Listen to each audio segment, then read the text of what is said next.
Salam Bapak Ibu Saudara.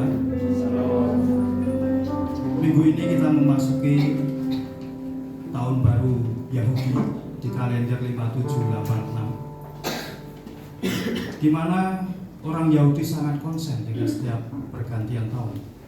Pertama, mereka jadikan setiap pergantian tahun itu pada waktu zamannya Daud itu untuk berperang, memperluas wilayah, mencari banyak jarahan. Kemudian yang kedua, tahun di mana dijadikan sebagai tahun peniupan sangkakala, shofar, artinya tahun sukacita. Tapi di tahun baru juga bagi orang Yahudi itu merupakan tahun pertobatan, tahun mengingat dosa-dosa dan kebaikan-kebaikan yang Allah telah curahkan untuk orang-orang dan bangsa Yahudi. Yang ketiga, mereka juga menjadikan sebagai tahun penghakiman. Artinya apa? Mereka harus bertobat, mereka harus ingat akan penghakiman Tuhan. Saya berdoa kita menikmati segala kebaikan Tuhan ketika kita memasuki kalender Yahudi di tahun 578. Mari kita akan berbakti kepada Allah kita yang hidup. Dalam pribadi Yesus kita akan menyembah. Mari kita ambil waktu saat teduh.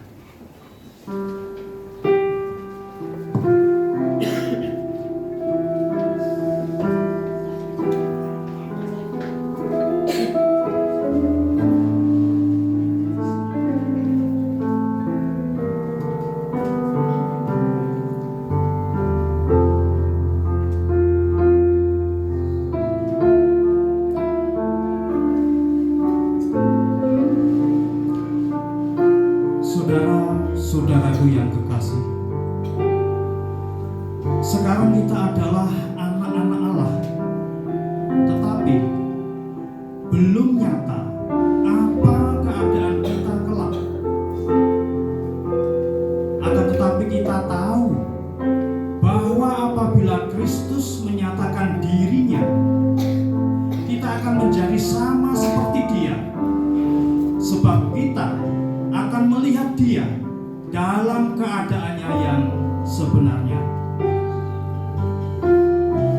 Setiap orang yang menaruh pengharapan itu kepadanya menyucikan diri sama seperti Dia yang adalah suci.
kerjakan dalam hidup kami banyak perkara.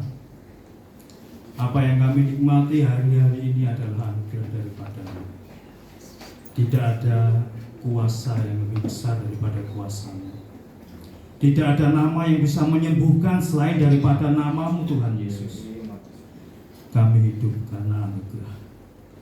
Tuhan, terpujilah nama-Mu, dan kami berkomitmen untuk menjadi penyembah-penyembah-Mu yang setia. Kami belajar dan belajar, Tuhan, supaya kami berkenan di hadapan pagi ini dengan umat-Mu di Gereja Baptis Indonesia Cikarang, ya Tuhan. Kami bawa segenap potensi kami bawa segenap pengabdian kami bawa tubuh, jiwa, rohani kami ke hadapan-Mu. Kami ingin menyembah Engkau, mengucap syukur karena Engkau Allah yang hidup. Kami tidak pernah sendirian dan kami bangga menjadi penyembah-penyembah-Mu. Mari Roh Kudus ambil alih segenap acara kami ini. Kami berencana, kami beracara, tapi Engkau yang berkuasa, Engkau yang pegang kendali atas segalanya. Biar terbuka pintu surga, biar terbuka hubungan yang indah antara kami dengan Allah kami yang hidup. Terima kasih Roh Kudus. Acara ini dari awal, pertengahan hingga akhir kami bawa ke hadapan-Mu. Kami persembahkan yang terbaik bagi Allah kami dalam nama Tuhan Yesus.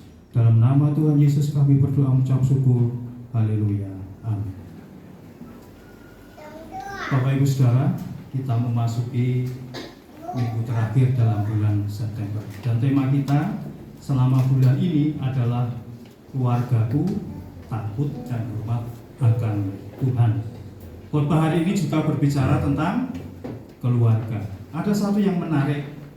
Saya kadang-kadang melihat Tuhan itu cara kerjanya ajaib, termasuk dalam menyiapkan lagu tema. Lagu tema kita melayani Rajaku nomor 267. Tapi tahukah Bapak Ibu Saudara, lagu ini ditulis oleh sebuah keluarga. Seorang adik dengan seorang kakak, Alfred dan Bella Hawkins. Kenapa dia menulis ini? Dia menulis ratusan lagu, tapi tidak lagu.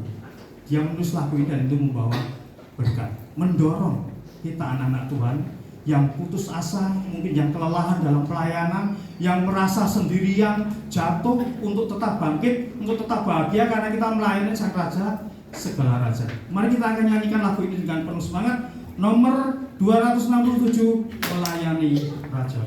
Bait pertama bersama-sama, bait kedua kaum pria, bait ketiga kaum wanita, dan bait keempat bersama-sama, melayani Rajaku.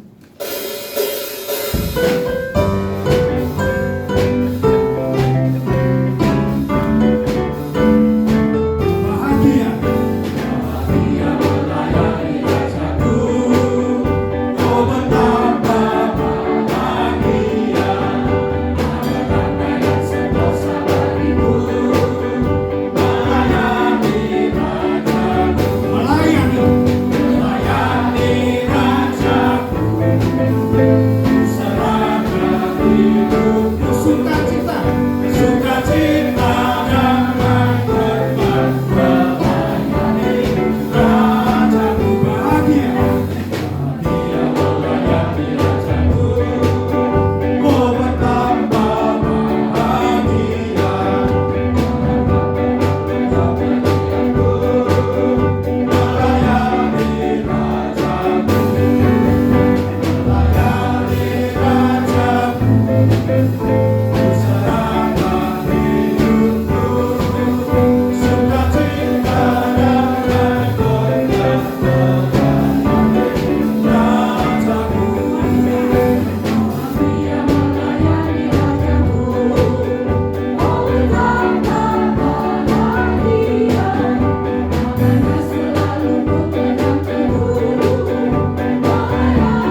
kita dari Kisah Para Rasul pasal 18. Mari kita akan membaca dari ayat 1 sampai dengan ayat yang keempat.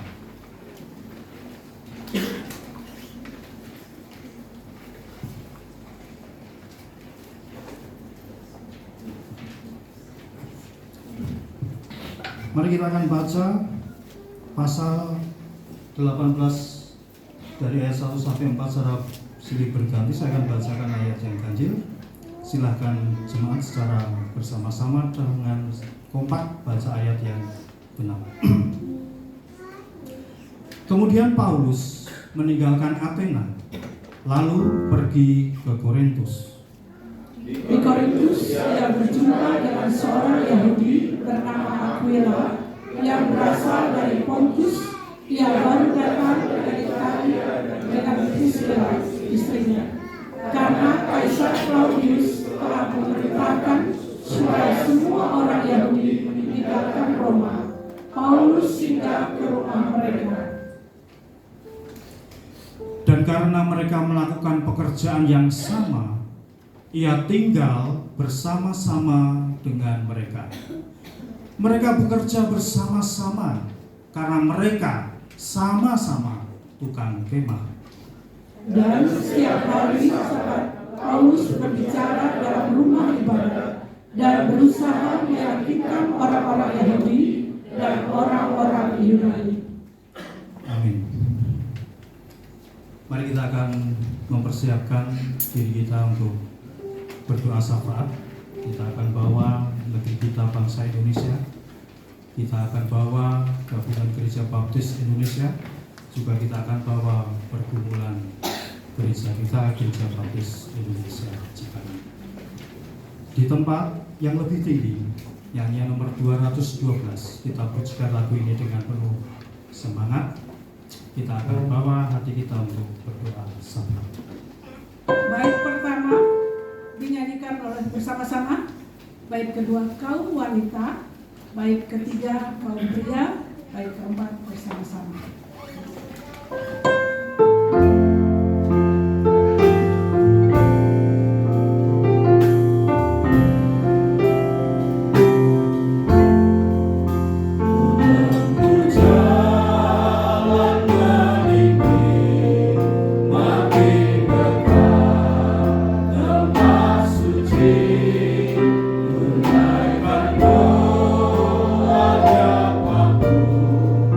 Tuhan tetapkan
memimpin doa syafaat. Bapak Ibu saudara kasih Tuhan, mari kita bersama-sama mendukung dalam doa syafaat. Mari kita berdoa. Bapa yang mulia, Bapa yang sudah mengasihi kami, terima kasih Bapa untuk kesempatan pagi hari ini kami boleh datang dengan penuh ucapan syukur kami. Sebab itu Tuhan, kami bersyukur untuk bangsa dan negara kami Indonesia yang kami tempati ini. Bapa, kalau Engkau sudah memilih Bapak Presiden Prabowo dan wakilnya Bapak Gibran, tolong Tuhan, hikmat-Mu senantiasa akan beserta dengan mereka, supaya mereka senantiasa dapat memimpin bangsa dan negara kami Indonesia ini lebih baik. Kami percayakan kepada-Mu Tuhan, karena Engkau yang mempunyai Bapak Presiden dan wakilnya serta aparat yang terkait. Bapa, kami menyerahkan untuk keamanan bangsa dan negara Indonesia ini ke dalam tangan kuasa-Mu. Pakailah Tuhan untuk aparat pemerintah, yaitu polisi, Polri, Satgas, dan kami percayakan biarlah Tuhan pakai mereka untuk bertanggung jawab menegakkan atau memberikan yang terbaik untuk bangsa dan negara ini dalam keamanannya. Bapa, kami akan untuk pemulihan bangsa dan negara ini ke dalam nama kuasa-Mu. Untuk masalah ekonomi Tuhan, biarlah Tuhan akan menolong memberkati bangsa kami untuk memulihkan perekonomian di negeri kami ini tercinta. Tuhan, kami juga menyerahkan untuk pemulihan kesehatan secara keseluruhan. Biarlah Tuhan akan menjamah Tuhan bangsa kami ini untuk menjadi bangsa yang sehat, kuat, dan sejahtera dalam segala hal. Terima kasih Bapa, Engkau akan terus memimpin pemimpin-pemimpin yang terbaik dari atas sampai dengan di bawah. Kami percayakan kepada-Mu supaya mereka bekerja sama dengan baik untuk menjalankan tugas mereka masing-masing dengan baik. Karena pertolongan, karena pimpinan Tuhan yang sungguh indah bagi bangsa dan negara kami Indonesia ini. Terlebih Tuhan, kami menyerahkan untuk BPI Cikarang, kami serahkan kuasa Tuhan untuk Bapak Pendeta Wuryanto yang memimpin atau yang sebagai gembala sidang di sini Tuhan. Kami percayakan kepada-Mu, Engkau sudah memilih Bapak Pendeta Wuryanto untuk mengembalakan domba-domba-Mu di gereja ini. Kami percaya Tuhan akan memberikan hikmat yang luar biasa, hati yang bijaksana, dan berkati keluarganya Tuhan, bu, istri dan juga anak-anaknya. Kami serahkan kesehatannya secara khusus.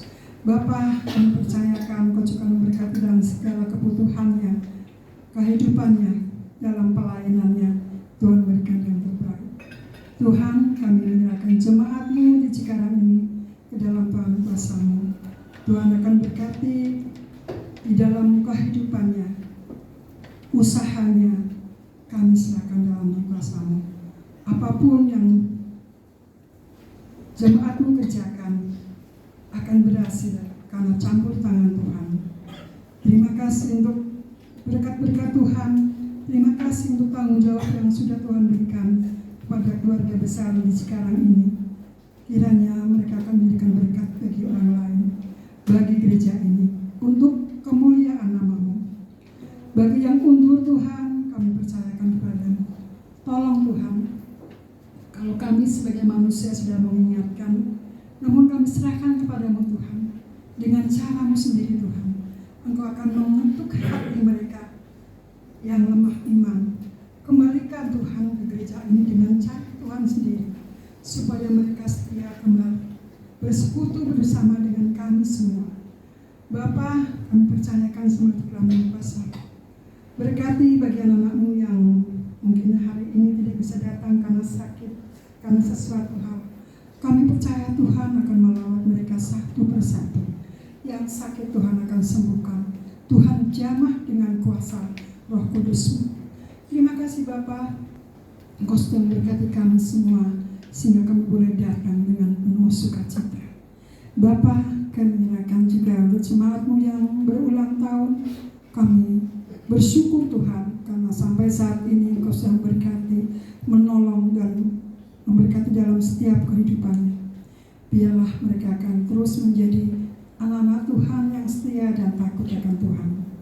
Tuhan, kami akan untuk program gereja yang ada di Cikarang ini, tolong Tuhan, kami percayakan kepadamu. Engkau yang mulai, Engkau akan melanjutkan dengan apa yang sudah diprogramkan di gereja kami ini. Terima kasih Bapa, Engkau sungguh baik dan Engkau memberkati setiap anak-anak-Mu yang bersekutu bersama-sama dengan kami, supaya bisa memberikan persembahan, persepuluhan, janji iman yang terbaik untuk Tuhan, sehingga program-program kejayaan kami yang ada akan terlaksana karena berkat Tuhan yang sungguh melimpah. Bapa, kami akan untuk GGPI Pusat dengan program-programnya, kami serahkan dalam kuasa-Mu. Tuhan, ikut campur tangan di program-program GGPI, kami akan untuk ketua panitianya, ketua pengurus dan juga wakil, serta bendahara dan semua yang berada di dalamnya. Tuhan akan berkati, Tuhan akan mampukan Tuhan untuk bersama-sama mengembangkan gereja-Mu dimanapun gereja baptis ada. Kami percayakan Tuhan dalam nama kuasa-Mu segala program dan juga para pendeta, para hamba-hamba Tuhan yang sudah melayani di setiap gereja. Tuhan memberkati, Tuhan berikan hikmat yang luar biasa, sehingga jemaat-Mu dimanapun berada akan senantiasa setia dan taat dan melakukan kebenaran firman-Mu, terlebih membawa jiwa-jiwa baru di hadapan-Mu. Terima kasih Bapa, Engkau sungguh baik dan mulia. Ampuni segala dosa dan kesalahan kami Tuhan. Inilah doa kami yang kami panjatkan. Kami mohon disempurnakan Tuhan. Di dalam nama Tuhan Yesus Kristus kami sudah berdoa dan mengucap syukur. Amin.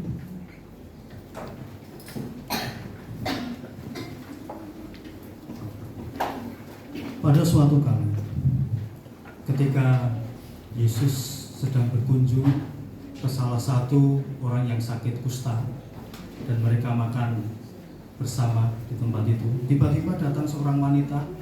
Dia membawa buli-buli minyak yang mahal seharga 300 dinar. Minyak itu dipecahkan, kemudian dipakai untuk mengurapi kepala dan kaki Yesus.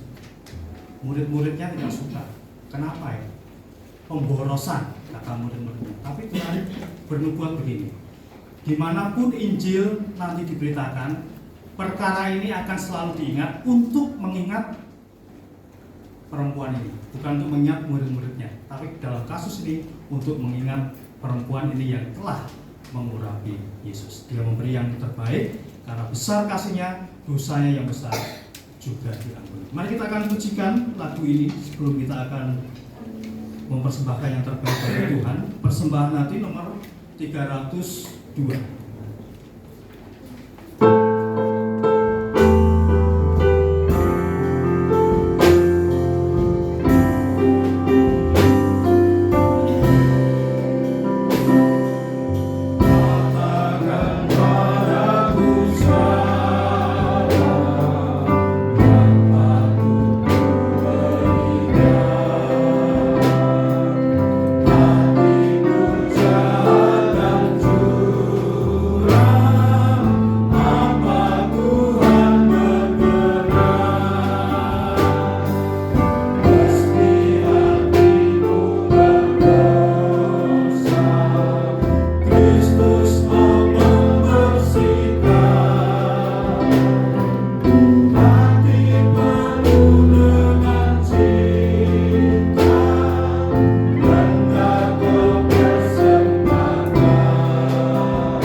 Panggilan memberi yang diambil dari kitab Amsal pasal yang ketiga, ayat 9 dan yang ke-10.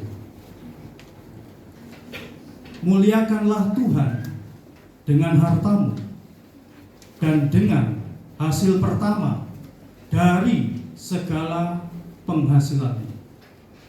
Maka lumbung-lumbungmu akan diisi penuh sampai melimpah-limpah, dan bejana pemerahanmu akan meluap dengan air buah anggur. Kami mohon pelayanan Ibu Eva untuk menyampaikan doa persembahan dan akan dibantu oleh Saudari Ruth untuk mengedarkan kantong persembahan.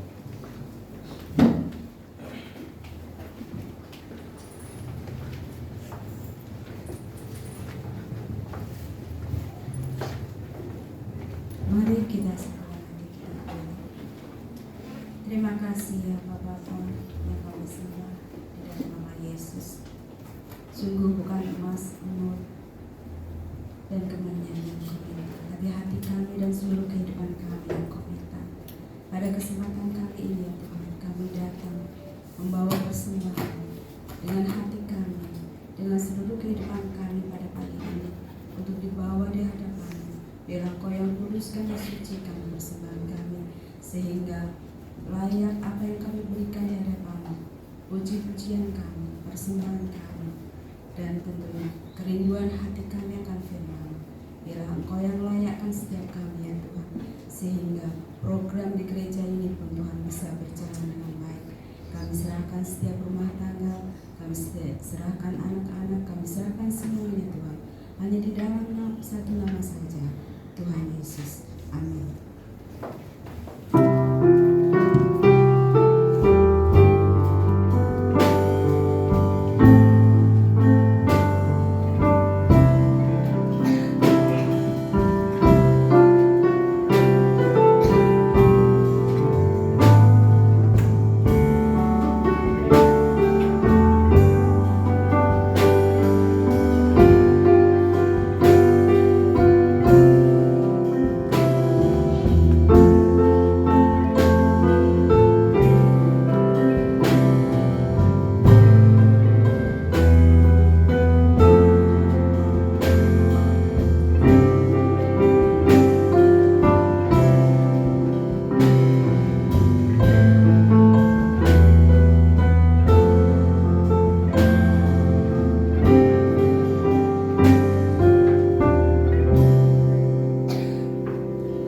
Jemaat Tuhan, silakan berdiri.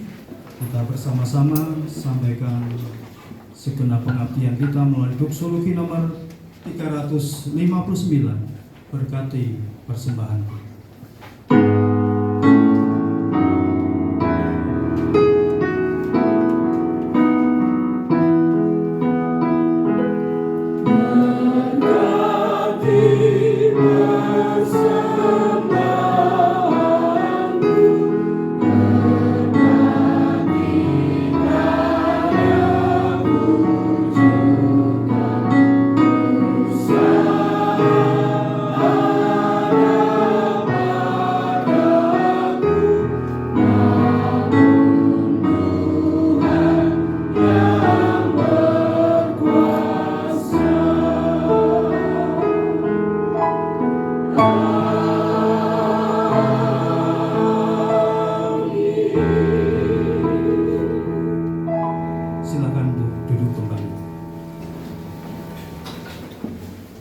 Kami mengundang anak-anak sekolah minggu untuk maju ke depan. Akan disampaikan berkat oleh Bapak Pendeta dalam doa persiapan sekolah minggu. Keadaan anak kita ini, Bapak berkatilah anak-anak kami ini. Mereka adalah masa depan bagi keluarga, bagi gereja tempat ini. Berkatilah mereka, dan hari ini Tuhan, mereka mau sekolah minggu, mohon supaya mereka dipimpin oleh Roh Kudus untuk bisa belajar firman Tuhan dan boleh menerima berkat rohani dalam hidup mereka, supaya mereka bertumbuh dan akan menjadi pribadi yang luar biasa, kuat yang berbuah lebat pada waktunya. Berkati Tuhan anak-anak kami. Terima kasih Bapa, dalam nama Yesus kami berdoa dan ucap syukur. Haleluya. Amin.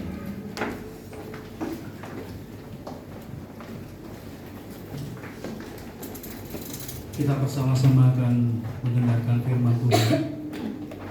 Kita akan siapkan dengan nyanyi nomor 128. Lagu ini ditulis tahun 1872. Dan ada kejadian menarik pada tahun 1912. Seorang pengusaha besar yang sudah 20 tahun tidak ke gereja, tidak menyembah Tuhan, tiba-tiba lewat di sebuah gereja yang menyanyikan lagu ini. Dia memberanikan diri maju karena pada waktu itu memang undangan altar, dan menyerahkan dirinya kembali kepada Yesus tanpa diduga. Istrinya yang penuh dengan sukacita karena suaminya bertobat tanpa diduga. 2 minggu kemudian dia terpeleset, jatuh dan pulang ke surga. Ketika Tuhan memanggil kita untuk bertobat, Dia sangat serius untuk menyelamatkan kita. Mari kita akan pujikan lagu ini. Ya Tuhan, ku dengar suaramu, di kalbu nomor 128. Ayat bait pertama bersama-sama. Bait kedua saya minta kesediaan Dek Ruth sama Bu Desi. Bait kedua. Bait ketiga 4 bersama-sama. Oke, Dek Ruth? Siap.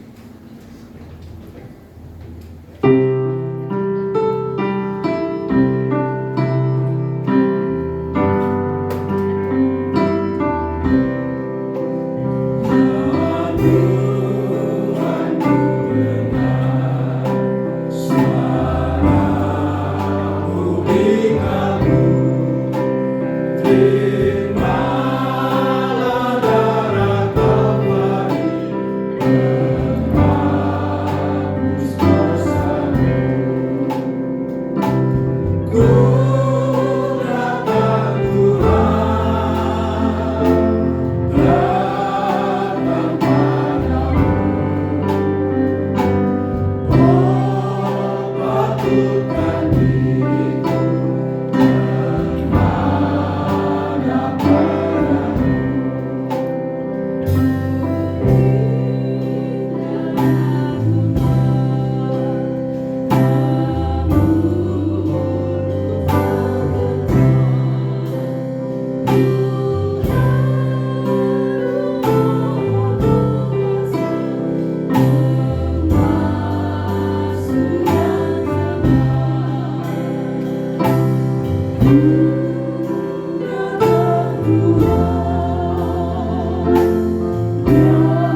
Selamat pagi, Bapak Ibu.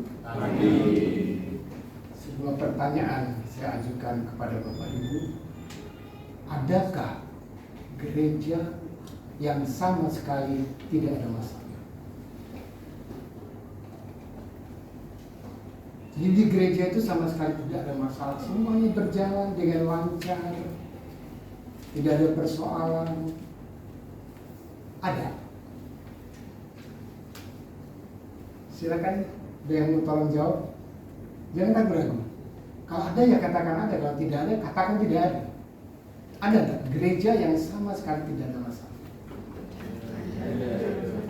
Tidak ada. Karena dalam pengalaman saya dengan praktek dan pelayanan di beberapa gereja, sepertinya saya sudah sempat beribadah lebih dari 10 gereja. Dari zaman saya praktek sampai saya melayani. Dan di setiap tempat saya melayani, selalu gereja itu ada masalah. Ada yang masalahnya kecil, ada yang masalah yang besar. Hari ini kita akan merenungkan bersama-sama tentang judulnya keluarga yang berperan melayani Tuhan. Mari kita berdoa bersama-sama. Bapa dalam surga yang kami puji dan kami muliakan, kami datang ke hadirat-Mu pada saat ini Tuhan. Kami bersyukur karena Tuhan memberikan kepada kami kesempatan untuk bersama-sama merenungkan firman. Kami percaya setiap firman yang Tuhan berikan kepada kami itu merupakan makanan rohani untuk kami, yang akan menguatkan kami, mungkin menegur kami, dan firman itu kami yakini akan menjadi berkat bagi kami. Kami siap untuk mendengarkan Tuhan, dan biarlah firman-Mu boleh memberkati kami. Dalam nama Tuhan Yesus kami berdoa. Amin. Bapak Ibu yang kekasih dalam Tuhan Yesus Kristus,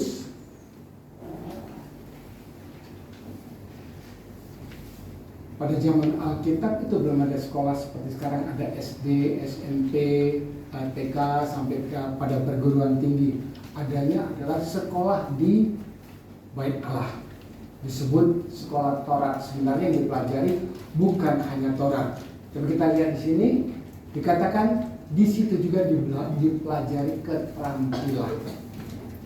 Antara lain yaitu keterampilan membuat kemah. Jadi ini suatu pelajaran yang sudah mereka pelajari di sekolah.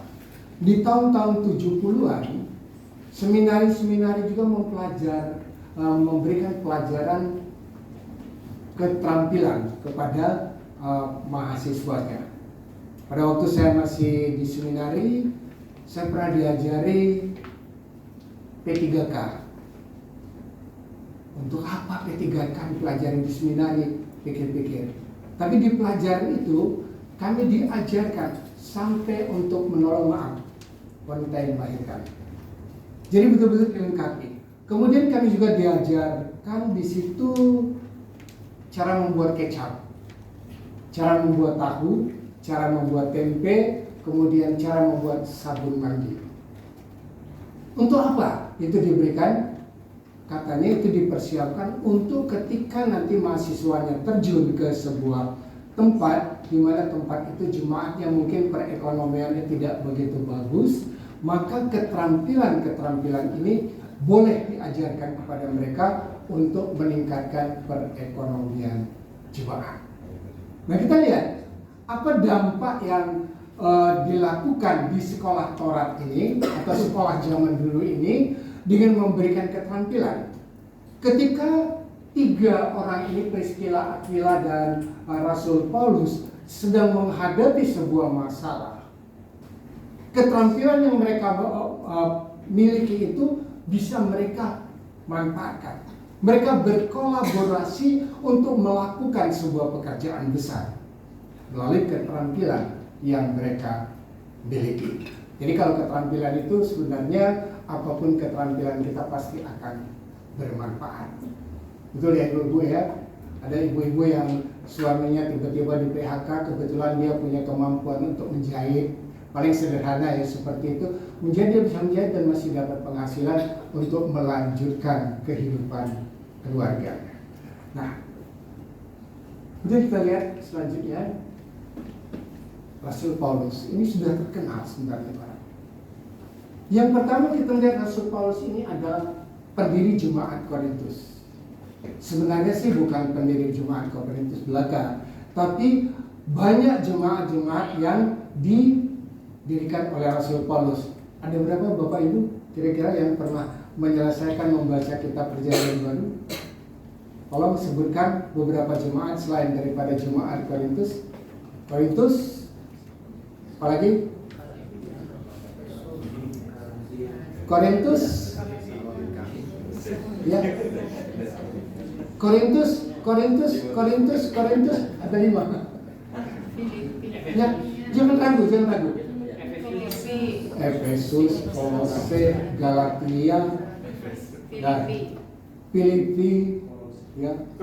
Nah, pertanyaannya kembali, adakah di antara jemaatnya tidak punya masalah? Semuanya punya masalah. Bahkan kalau kita lihat 7 jemaat yang ada dalam kitab Wahyu semuanya punya masalah. Jadi jangan khawatir dengan masalah. Yang kita pikirkan bagaimana solusi menyelesaikan masalah. Jadi bukan masalahnya, tapi solusi menyelesaikan masalah. Nah, kembali kepada jemaat pada Rasul Paulus, dia pendiri Jemaat Korintus yang hari ini kita akan pelajari bersama-sama. Dia yang merintis, dia yang memulai jemaat yang ada di sini. Yang kedua, ada 12 rasul yang itu merupakan murid langsung dari Tuhan Yesus. Tapi satu orang mengkhianati kemudian dikeluarkan dari daftar rasul-rasul itu karena dianggap sudah melakukan kesalahan. Nah, kemudian diadakan diundi untuk memilih pengganti supaya jumlahnya tetap 12. Nah, ini ingat siapa namanya? Matias. Makasih. Waduh, ini kalau saya kasih ujian Alkitab, Bapak Ibu ini bisa lulus semua. Baik, pertanyaan saya semua terjawab. Tapi satu pertanyaan lagi, nggak usah angkat tangan. Siapa di antara Bapak Ibu yang belum pernah menyelesaikan baca Alkitab? Yang belum pernah, bukan yang sudah pernah. Yang belum pernah menyelesaikan silakan angkat tangan. Baik, berarti kalau tidak ada angkat tangan semua sudah menyelesaikan ini ya. Dan sudah kita tahu isi Perjanjian Baru apa, Perjanjian Lama apa. Karena ini pernah terjadi di sebuah gereja, Pak Pendeta menyarankan jemaat untuk membaca Alkitab, Injil Markus. Sesudah itu 1 bulan ini harus selesai, Bapak Ibu. Mereka bilang siap Pak Pendeta. Wah, begitu siap kalau Pak Pendeta ngomong semua bilang siap ya. Setelah 1 bulan Pak Pendeta bertanya, siapa dari antara Bapak Ibu yang sudah selesai membaca kitab Markus dari pasal 1 sampai pasal terakhir? Kalau untuk berarti ya sudah gitu, atau ragu-ragu ya, takut untuk ngomong. Akhirnya Pak Pendeta bilang, baiklah kalau begitu dia bilang. Saya ingin bertanya kepada Bapak Ibu, siapa Bapak Ibu yang sudah sempat membaca Injil Markus pasal 28 ayat 2? Seorang Bapak tunjuk tangan. Bapak ini membaca enggak? Karena Markus sampai pasal kita juga nggak tahu, berarti belum baca Markus. Kejebak. Markus hanya sampai pasal 16 ya, nggak sampai pasal 28, jadi terjebak. Maaf.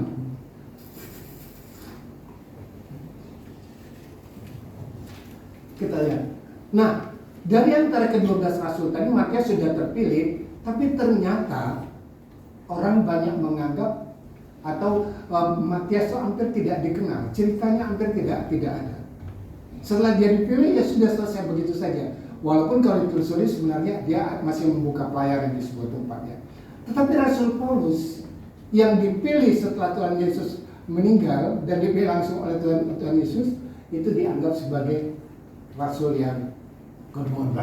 Ini banyak orang yang mengatakan bahwa dia adalah rasul yang ke-12. Yang selanjutnya, murid Gamaliel.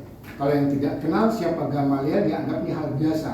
Tapi kalau yang kenal Gamaliel, orang akan tahu Gamaliel adalah seorang guru besar Taurat.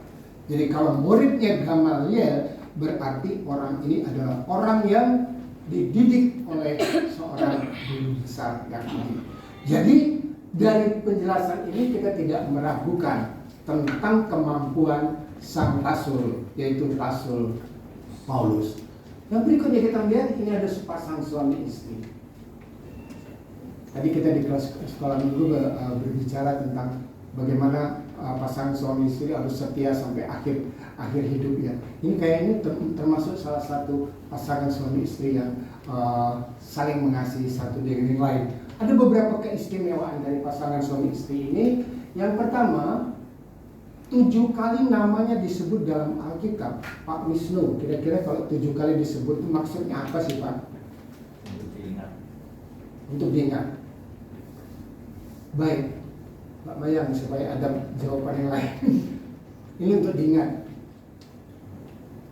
Untuk dijadikan contoh ya. Untuk dijadikan contoh. Satu lagi dah, Mbak Is. Dalam sehari itu kan ada 7, jadi setiap hari diingatkan untuk kita bahwa kita harus setia dengan pasangan kita. Kita bilang sekali. Setia Pak. Baik.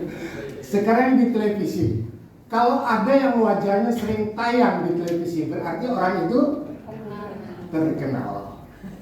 Iya kan? Jadi berarti dia ini adalah orang yang terkenal. Dan memang di dalam Alkitab dia adalah teman sepelayanan Paulus yang dia andalkan. Kenapa dia diandalkan? Kita lihat berikutnya. Pengetahuan Alkitabnya mumpuni. Jadi kayaknya dia juga dari, walaupun tidak disebut tamatan seminari, tapi dia juga belajar Taurat di sekolah Taurat tadi ya, sekolah yang di Alkitab itu. Pengetahuannya mumpuni, kita uji. Kemudian yang selanjutnya, dia adalah pemimpin gereja yang handal.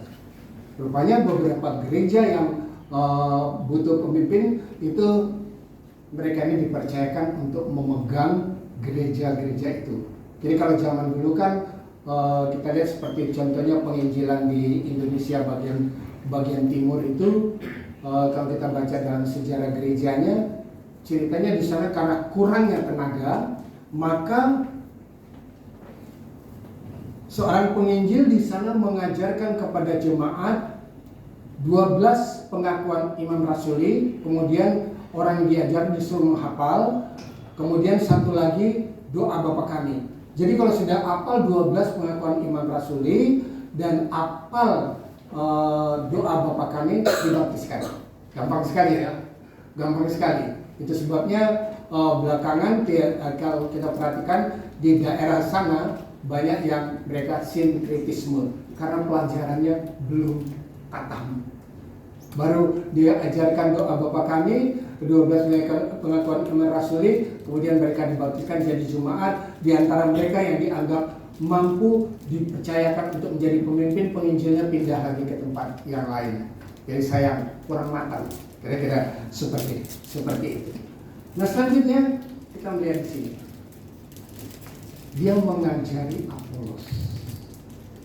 Nah nanti kita akan melihat Apolos ini siapa, kita akan melihat nanti. Tapi kita melihat di sini dia mengajari Apolos. Nah kalau dia bisa mengajari Apolos, berarti dia adalah seorang yang memang punya pengetahuan yang memungkinkan untuk dia mengajar. Kita sudah lihat ya, jadi tokoh Paulus dan juga tokoh Aquila dan Priscilla. Nah tadi di depan kita katakan bahwa mereka melakukan sebuah kolaborasi untuk mencukupi kebutuhan mereka. Sebenarnya proyek mereka lakukan adalah proyek yang lumayan besar. Untuk mencukupi kebutuhan mereka membuat tenda, dan dari hasilnya bisa untuk mencukupi hidup mereka. Kemudian mereka melayani bersama-sama. Apa yang terjadi kita melihat? Prahara gereja Korintus. Masalah yang sedang terjadi di gereja Korintus. Nih masalahnya. Yang kita lihat secara keseluruhan, mereka menganggap kelompok A, kelompok B, kelompok C, kelompok D. Jadi ada yang beranggapan aku adalah golongan Paulus, aku adalah golongan Apolos, aku adalah golongan Kepas itu Petrus. Kemudian yang satu lagi golongan Kristus. Sebelum kita membahas lebih lanjut, menurut Bapak Ibu, yang paling tinggi dari kelompok itu kelompok yang mana?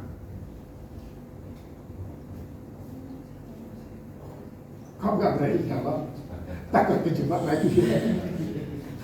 Tidak menjebak, yang saya sekali tidak menjebak.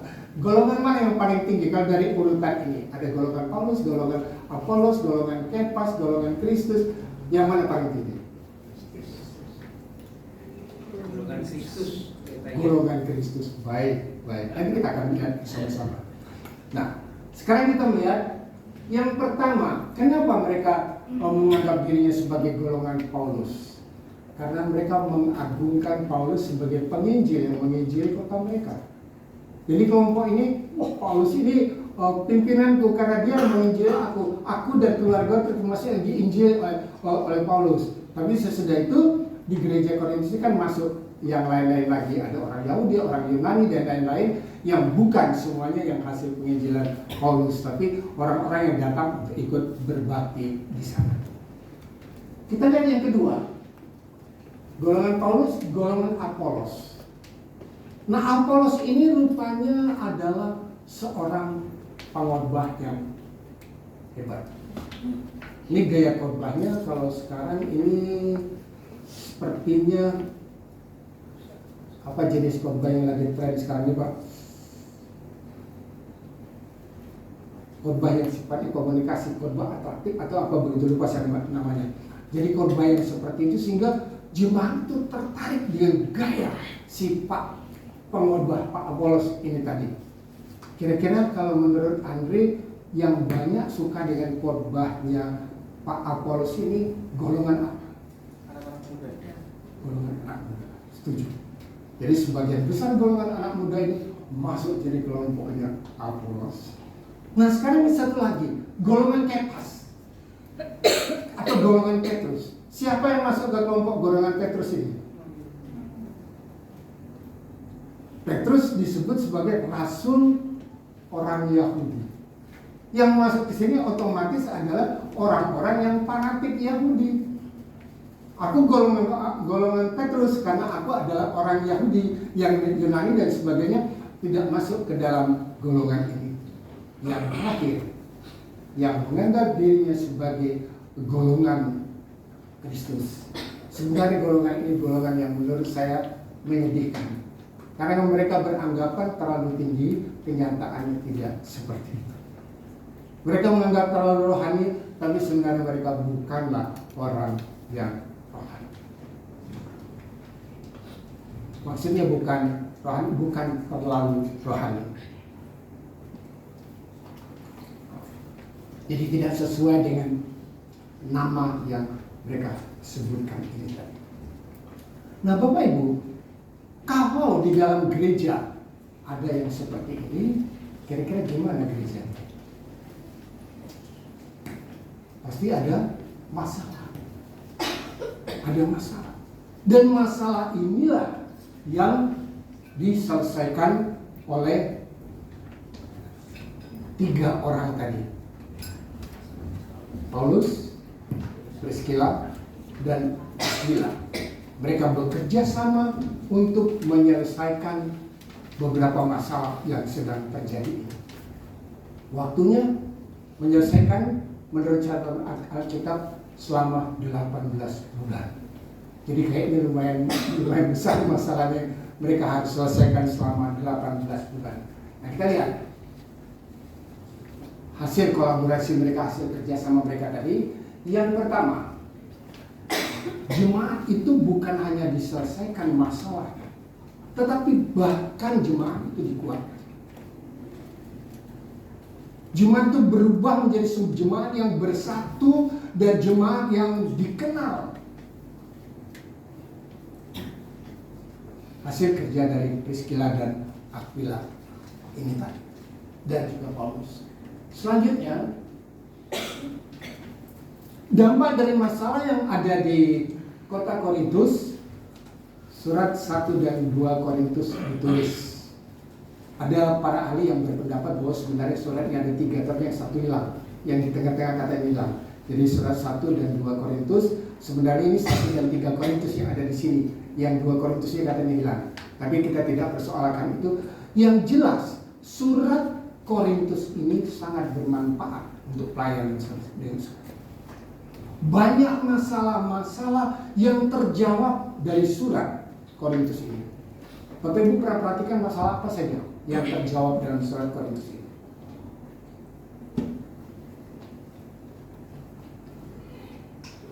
Masalah menikah atau tidak menikah itu dibahas di sini. Masalah persembahan berhala itu dibahas di sini. Dan banyak masalah-masalah lain yang dibahas di sini. Nah, rupanya masalah-masalah ini merupakan pertanyaan dari jemaat yang ada di kota Korintus ini. Kemudian supaya ini tetap jadi pegangan, pada waktu itu Rasul Paulus ada tempat lain, Rasul Paulus menulis surat ini dan dikirimkan kepada jemaat Korintus sebagai pegangan. Selanjutnya kita melihat Seminari Tiranus. Ini tercatat dalam Kisah Para Rasul pasal 19 ayat 9. Jadi setelah jemaat itu diselesaikan masalahnya, Rasul Paulus, Priscilla dan Aquila sempat membuat sekolah Alkitab Tiranus. Kalau sekarang ini mungkin disebut pemuritan ya Pak ya. Pemuritan. Jadi pemuritan. Nah, kalau Bapak Ibu perhatikan di gereja-gereja karismatik ada SOM, sekolah orientasi melayani. School of Ministry. Sekolah orientasi melayani. Ya, apakah itu persis sama dengan SOM ataukah apa? Tapi ini merupakan bentuk pemuritan. Sehingga orang-orang yang sudah dibentuk rohaninya ditingkatkan itu diajar juga untuk melakukan sesuatu sesuai dengan kehendak Kristus. Jadi betul-betul mantap sekali apa yang dilakukan oleh Priscilla dan Aquila ini tadi. Nah tadi kita menyinggung bahwa siapa tadi? Priscilla dan Aquila menegur Apolos. Kenapa dia menegur Apolos? Karena dia merasa Apolos memang dari sisi pengetahuan Alkitab sudah bagus, tapi ada beberapa hal yang sebenarnya perlu dibenahi atau perlu dilengkapi. Nah, untuk menegur orang yang punya posisi seperti Apolos itu nggak gampang. Tapi Priscilla dan Aquila sebagai orang yang bertanggung jawab, yang merasa bahwa ini merupakan sesuatu yang kurang, dia tidak ragu-ragu untuk mengundang si Apolos ini, kemudian diajak untuk berbicara, untuk berdiskusi, diarahkan sehingga pelayanan Apolos selanjutnya menjadi semakin baik. Nah, dari antara pelayanan Rasul Paulus, dan mungkin juga mereka bekerja sama dengan Priscilla dan Aquila, ada satu pelayanannya yang unik.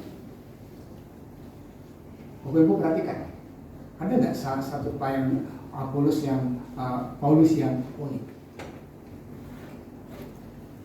Sebagai pembuat ilustrasi, Rasul Paulus jago. Ilustrasi ini hidup-hidup. Dia membayangkan kehidupan orang itu sebagai orang yang sedang membangun dengan bahan lalang, dengan bahan emas dan bahan apa, menunjukkan bahwa itu sebuah ilustrasi yang hidup dan gampang untuk dimengerti. Dan banyak kemampuan-kemampuan dia, tapi ada satu hal yang unik yang dia lakukan. Ada yang Bapak Ibu perhatikan? Sudah baca apa kitab Perjanjian Baru? Sudah. Apa yang unik dari kehidupan Paulus? Pak Joko mungkin bisa bantu.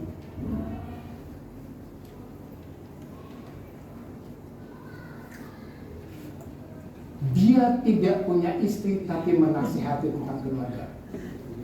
Unik tak? Kenapa? Kok dia menasihati keluarga? Berbicara tentang keluarga bukan hanya di kitab Efesus, tapi di kitab Kolose juga dia kembali berbicara tentang keluarga. Di sini Rasul Paulus melihat bahwa keluarga-keluarga di dalam gereja itu merupakan pilar-pilar gereja yang betul-betul perlu dikuatkan. Kalau keluarga-keluarga di dalam gereja itu kuat, maka gereja itu otomatis akan kuat. Tapi kalau keluarga-keluarga di dalam gereja itu tidak kuat, maka keluarga-keluarga itu bukan memperkuat gereja, tapi buat masalah dalam gereja. Bayangkan, kalau dalam satu gereja, katakanlah gereja kita, dalam satu minggu ada 5 saja keluarga yang bermasalah. Pak pendetanya pusing. Yang di sini belum selesai, di sana sudah punya masalah lagi. Di sana belum selesai, di sana punya masalah lagi. Nah, kalau dari 100 jemaat ada 30 yang bermasalah, maka tambah pusing lagi. Ya bisa-bisa obat pusing atau pusing? Ya, Panadol itu makan bukan 3 kali, 1 hari 3 kali, tapi 5 kali 1 hari. Bisa juga 6 kali, kalau pusing sekali ada jemaat. Tapi kalau jemaat-jemaatnya adalah jemaat-jemaat yang betul-betul jemaat yang baik, maka Pak pendetanya akan adil, akan tenang, akan bisa mengajak jemaat untuk bekerja sama. Karena semuanya baik-baik, sudah siap, semuanya siap untuk melayani. Nah ini kalau kita lihat di sini ada gambar ini, kita akan lihat sama-sama. Yang pertama, anggota keluarganya adalah seorang nenek-nenek umur 75 tahun, seumur dengan saya. Kayaknya dia sudah duduk di kursi roda, sudah tidak bisa ambil bagian dalam pelayanan, pimpin pujian sudah nggak bisa, yang lainnya juga nggak bisa. Tetapi dia melakukan sebuah pekerjaan untuk melayani gereja. Dia menjadi pendoa syafaat. Kepala keluarga, seorang anggota panitia perancang yang aktif. Lalu istrinya, seorang pianis gereja. Anaknya yang laki-laki biasa pimpin acara. Lalu anaknya yang perempuan singer. Dan anaknya yang masih berumur 8 tahun duduk manis di gereja. Pertanyaannya, dari semua anggota gereja ini, mana yang pelayanannya paling baik?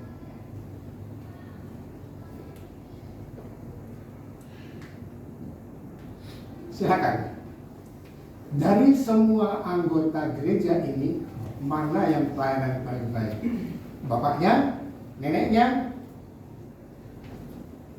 ibunya, anak laki-laki, anak perempuan, atau anak yang masih berumur 8 tahun?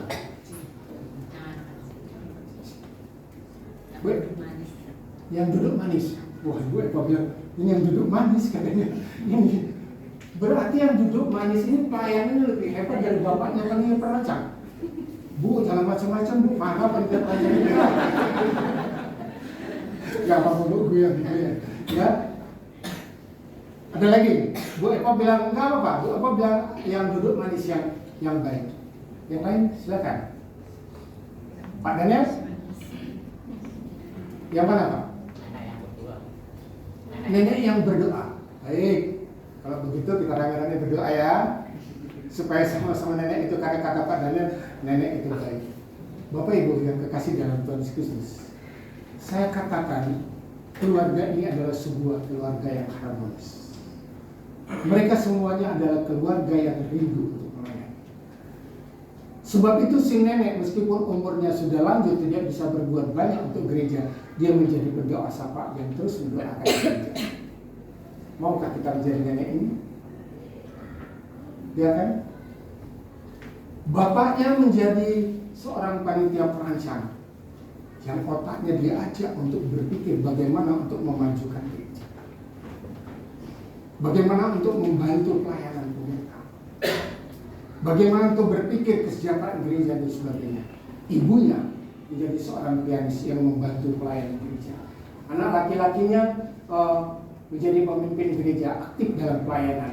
Anak perempuannya juga, dan si kecil yang belum bisa berbuat banyak, tapi dia menjadi anak yang manis. Sehingga ketika keluarga ini sedang semuanya ambil bagian dalam pelayanan, semua tenang. Bayangkan kalau yang satu ini, sementara yang lain ambil bagian, dia rewel. Ibu, minta kue dong. Ibunya lagi main piano, lagunya salah. Iya kan? Baru mau ngechat not, anaknya minta kue, notnya jadi salah. Musiknya gerak keluar. Ya kan? Nah, begitu juga yang lain. Dan kita melihat di sini, dengan adanya mereka dengan pekerjaan yang berbeda, tetapi mereka punya komitmen untuk melayani bersama-sama dengan caranya masing-masing, bagian pelayanan masing-masing, dan mereka menjadi berkat bagi gereja. Kalau semua anggota jemaat seperti itu, Pak Pendetanya ayam tentrem, lemah gemah di Paklok Cinali. Seluruh Bapak Ibu. Nah, pelajaran pada hari ini atau khotbah pada hari ini mengajak kita untuk berpikir, mengapa Rasul Paulus meskipun dia tidak menikah, tapi dia berbicara banyak tentang keluarga, karena dia melihat keluarga itu adalah fondasi gereja. Keluarga yang harmonis, keluarga yang baik, keluarga yang akrab, keluarga yang rukun pasti akan membantu pelayanan dengan luar biasa. Biar Tuhan berkati firman itu. Mari kita berdoa. Bapa dan Surga, kami terima kasih Tuhan sudah memberkati kami dengan kebenaran firman-Mu yang luar biasa untuk kami renungkan. Biarlah firman-Mu ini Tuhan boleh menjadi berkat bagi kami semua. Kami percayakan juga hari ini beberapa orang saudara kami tidak bisa hadir. Kalau mereka sakit, kami percayakan kesembuhan kepada Tuhan. Kalau ada masalah, biarlah Tuhan yang akan memberi solusi. Dalam nama Tuhan Yesus kami berdoa.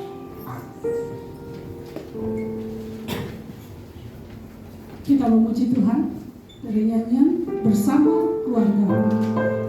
Jemaat kami undang bangkit berdiri.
kami untuk selalu taat pada kebenaran firman Tuhan. Ajar kami untuk selalu merenungkan setiap kata daripada firman, sehingga kebenaran firman Tuhan boleh kami lakukan dalam hidup kami masing-masing. Firman Tuhan selalu mengajarkan kepada kami untuk hal-hal yang memuliakan Engkau. Pakai kami semua yang hadir dalam ruangan ini Tuhan, untuk menjadi kemuliaan bagi Engkau melalui keluarga kami masing-masing. Kami boleh menjadi berkat, kami boleh menjadi teladan, sehingga hidup kami boleh memuliakan Tuhan. Terima kasih untuk kebenaran firman-Mu yang boleh kami nikmati pada hari ini Tuhan Yesus. Sebentar lagi kami akan pulang ke rumah kami masing-masing. Ya kami mohon kiranya Engkau memberkati kami untuk kami melanjutkan kehidupan kami. Kiranya kasih dari Allah Bapa yang telah menciptakan alam semesta ini, anugerah di dalam Tuhan kami Yesus Kristus, serta persekutuan di dalam Roh Kudus senantiasa menyertai kami sekalian mulai saat ini sampai Tuhan Yesus datang kembali. Amin.